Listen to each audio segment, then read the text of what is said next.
ನಮಸ್ಕಾರ ಸ್ನೇಹಿತರೆ. ಹುಬ್ಳಿ ಟೈಗರ್ಸ್ ಮತ್ತೆ ಗುಲ್ಬರ್ಗಾ ಮಿಸ್ಟಿಕ್ಸ್ ನಡುವೆ ನಡೆದ ರೋಚಕ ಪಂದ್ಯದಲ್ಲಿ ಹುಬ್ಳಿ ಟೈಗರ್ಸ್ ತಂಡ ಭರ್ಜರಿಯಾಗಿ ಗೆದ್ದ ನಂತರ ಬದಲಾಯಿತು ಮಹಾರಾಜ ಟ್ರೋಫಿ 2024ರ ಪೂರ್ತಿ ಪಾಯಿಂಟ್ಸ್ ಟೇಬಲ್. ಹಾಗಾದರೆ ಪಾಯಿಂಟ್ಸ್ ಟೇಬಲ್ ನಲ್ಲಿ ಯಾವ್ಯಾವ ಬದಲಾವಣೆಯಾಗಿದೆ, ಯಾವ ತಂಡ ಸದ್ಯ ಮೊದಲ ಸ್ಥಾನದಲ್ಲಿದೆ, ಇದರ ಬಗ್ಗೆ ಸಂಪೂರ್ಣ ಮಾಹಿತಿಯನ್ನು ಈ ವಿಡಿಯೋದಲ್ಲಿ ತಿಳಿದುಕೊಳ್ಳೋಣ. ದಯವಿಟ್ಟು ವಿಡಿಯೋ ಕೊನೆಯ ತನಕ ನೋಡಿ ಮತ್ತೆ ಇತರರಿಗೂ ಕೂಡ ಶೇರ್ ಮಾಡಿ. ಸ್ನೇಹಿತರೆ, ಗುಲ್ಬರ್ಗಾ ಮಿಸ್ಟಿಕ್ಸ್ ಮತ್ತೆ ಹುಬ್ಳಿ ಟೈಗರ್ಸ್ ನಡುವಿನ ಮಹತ್ವದ ಪಂದ್ಯದಲ್ಲಿ ಟಾಸ್ ಗೆದ್ದಂತ ಹುಬ್ಳಿ ಟೈಗರ್ಸ್ ತಂಡ ಮೊದಲು ಬ್ಯಾಟಿಂಗ್ ಮಾಡುವ ಅವಕಾಶವನ್ನು ಗುಲ್ಬರ್ಗಾ ತಂಡಕ್ಕೆ ನೀಡಿತ್ತು. ನಂತರ ಬ್ಯಾಟಿಂಗ್ ಗೆ ಇಳಿದಿದ್ದ ಗುಲ್ಬರ್ಗಾ ತಂಡ ನಾಯಕ ದೇವದತ್ ಪಡಿಕ್ಕಲ್ ಅವರ 46 ರನ್ಗಳ ಅದ್ಭುತ ಬ್ಯಾಟಿಂಗ್ ನ ನೆರವಿನಿಂದ ನಿಗದಿತ 20 ಓವರ್ಗಳಲ್ಲಿ 158 ರನ್ಗಳನ್ನು ಕಲೆ ಹಾಕಿತ್ತು.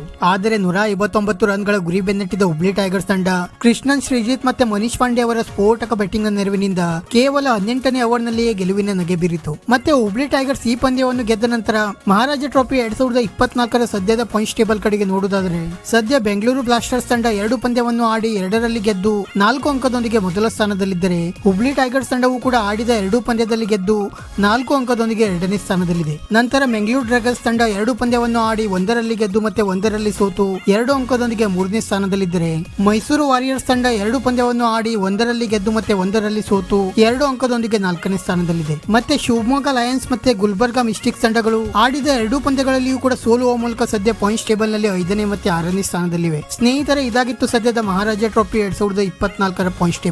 ಇದೇ ರೀತಿ ಪ್ರತಿಯೊಂದು ಕ್ರಿಕೆಟ್ ಸುದ್ದಿಗಾಗಿ ಈ ವಿಡಿಯೋಗೆ ಒಂದು ಲೈಕ್ ಮಾಡಿ ಮತ್ತೆ ನಮ್ಮ ಈ ಚಾನೆಲ್ ಅನ್ನು ಸಬ್ಸ್ಕ್ರೈಬ್ ಮಾಡಲು ಮರೆಯಬೇಡಿ.